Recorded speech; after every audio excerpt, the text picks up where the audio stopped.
Football তো খেলেছেন নিশ্চয়ই, তাহলে এটাও বোধহয় বলার দরকার নেই যে ফুটবলে হাওয়া দিতে হয়।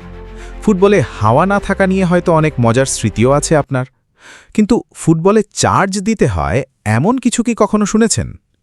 এবারের ফুটবল বিশ্বকাপে কিন্তু এমন ঘটনাই ঘটতে যাচ্ছে।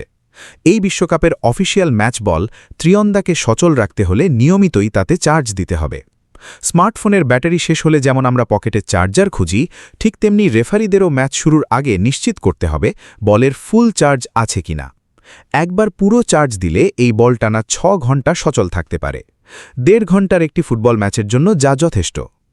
ক্রীড়া সামগ্রী প্রস্তুতকারী প্রতিষ্ঠান অ্যাডিডাসের বানানো এই বল শুধু চামড়া আর সুতার কোনো গোলক নয়, এটি আসলে আস্ত একটি কম্পিউটার। মার্কিন যুক্তরাষ্ট্র, কানাডা ও মেক্সিকোর যৌথ মঞ্চে আয়োজিত এই বিশ্বকাপের সবচেয়ে অত্যাধুনিক প্রযুক্তি লুকিয়ে আছে এই বলের পেটের ভেতরেই।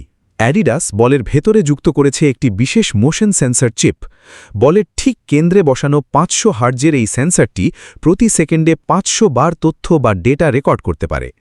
এর মানে হল ফুটবলারের পায়ের সামান্যতম ছোঁয়া, বলের ঘূর্ণন, গতি এবং গতিপথের নিখুঁত হিসাব রিয়েল টাইমে চলে যাচ্ছে কন্ট্রোল রুমে। বলের ভেতরে মাত্র 14 গ্রাম ওজনের এই চিপ এমনভাবে ভারসাম্য বজায় রেখে বসানো হয়েছে যাতে খেলোয়াড়দের শট নিতে বা ড্রিবলিং করতে বিন্দুমাত্র বেগ পেতে না হয়। মাঠে ফুটবলাররা টেরই পাবেন না যে সাধারণ বলের চেয়ে আলাদা কিছু দিয়ে খেলছেন তারা।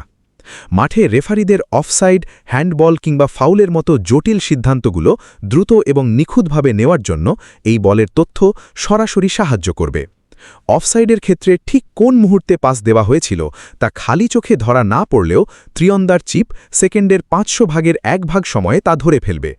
ফলে রেফারিদের আর অনুমানের উপর নির্ভর করতে হবে না।